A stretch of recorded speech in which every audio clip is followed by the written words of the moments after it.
मसीह में आप सबको सलाम। मेरा नाम जैन है। मेरी गवाही कुछ इस तरह है कि 21 दिसंबर वाले दिन मैं अपने ऑफिस गया हूँ और वहाँ पे मेरे नाक पे ना पार्सल लग गया। तो ये राइट साइड से मेरी हड्डी जो है ना फ्रैक्चर होगी।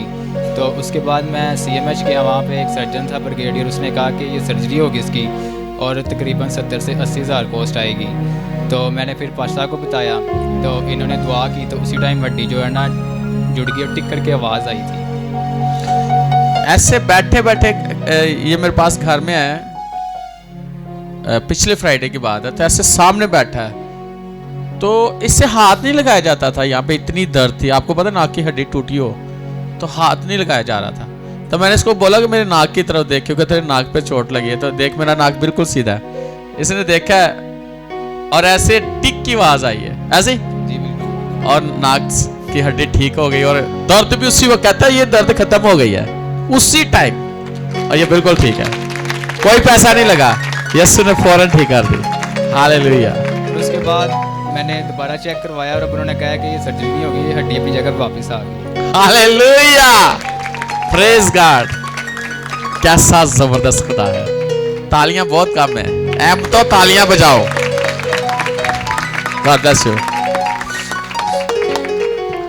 मसीह में आप सबको सलाम। मेरा नाम जॉन है और ये मेरी छोटी बहन अलीना है। मेरी गवाही कुछ इस तरह है कि 2.5 साल से मुझे इब्लीस ने जकड़ा हुआ था और वो मुझसे बहुत अजीब काम भी करवाता रहा है और बहुत ही कुछ मैंने अजीब हरकतें की है। मेरी फैमिली को पता है या मेरे खुदा को पता है कि मैं किस अज़ियत में से गुजरा हूँ और बहुत ही बुरा मेरा हाल था। हम दोनों पर कोई यकीन नहीं करता था कि नहीं शायद ये बच्चे और ड्रामे करते हैं कि इनके ऊपर ये मसला है, लेकिन हमें पता था कि हम किस अज़ियत से गुजरे हैं। और ऐसे ही खुदावन के फजल से हमें एक आपी मिली, उनका नाम था आपी निब्दिया। तो उन्होंने जब प्रे की तो उन्होंने कहा कि नहीं इन बच्चों को मसला है। और फिर उसके बाद कल रात की बात है, रात के 11 बजे का टाइम था, हम प्रे में थे, खुदावन की हजूरी में थे।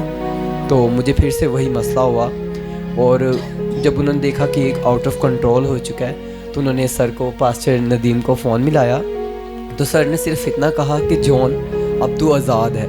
और उसी टाइम उस शैतान ने मुझे छोड़ दिया और मैंने खुद को आज़ाद फील किया और मैं खुदावन की शुक्रगुजारी कर रहा हूँ। खुदावन का शुक्र हो। जस्ट मैंने फोन पे कहा तू आजाद है और अब तेरे अंदर वो चीज़ नहीं है, दोबारा नहीं आएगी। तो उसके बाद अब मैं आज़ाद हूँ और मैं खुदावन की शुक्रगुजारी करने के लिए, उस टेस्टमनी को आप सबके साथ शेयर करने के लिए कि खुदावन वाकई ज़िंदा खुदा है और वो सब कुछ करने की कुदरत रखता है। Hallelujah, hallelujah. जोरदार तालियां जाए खुदा के जलाल के। जॉन और लीना, खुदावंद आपको कसरत से इस्तेमाल करेगा। God bless you. मसीह में आप सबकी सलामती हो। मेरा नाम दाइम है और बताना चाहता हूँ कुछ दिन पहले मेरा फ़ोन ख़राब हो गया था, उसका डिस्प्ले चला गया। तो पता नहीं हैना ने खेलते हुए कुछ कर दिया, तो वो 2 दिन ऐसे ही पड़ा रहा, उसको बड़ा छेड़ा छोड़ा, कुछ नहीं हुआ। एक दिन दुआ कर रहा था, मैंने कहा खुदावंद पैसे कोई नहीं है तो तू ठीक कर दे। तो मैं दुआ करके छोड़ दिया। शाम को है ना मेरे पास लेके आई, कहती है कार्टून का। मैं कहा पुत्र ये तो चल ही नहीं रहा। मैंने उसका बटन दबाया तो उसका डिस्प्ले आना शुरू हो गया। तो मैं देख के मैं कहा अच्छा खुदावन 2 दिन तो डिस्प्ले भी नहीं सी आ रहा, तेरा शुक्र है, बाकी तो भी ठीक कर दे टच। अगले दिन मेरा भाई पकड़ के दोपहर को यूज़ करना, कहता भाई ये तो सही चल रहा है फ़ोन, उसका डिस्प्ले भी आ गया और उसका सारा टच। Praise God, hallelujah. खुदावन के नाम के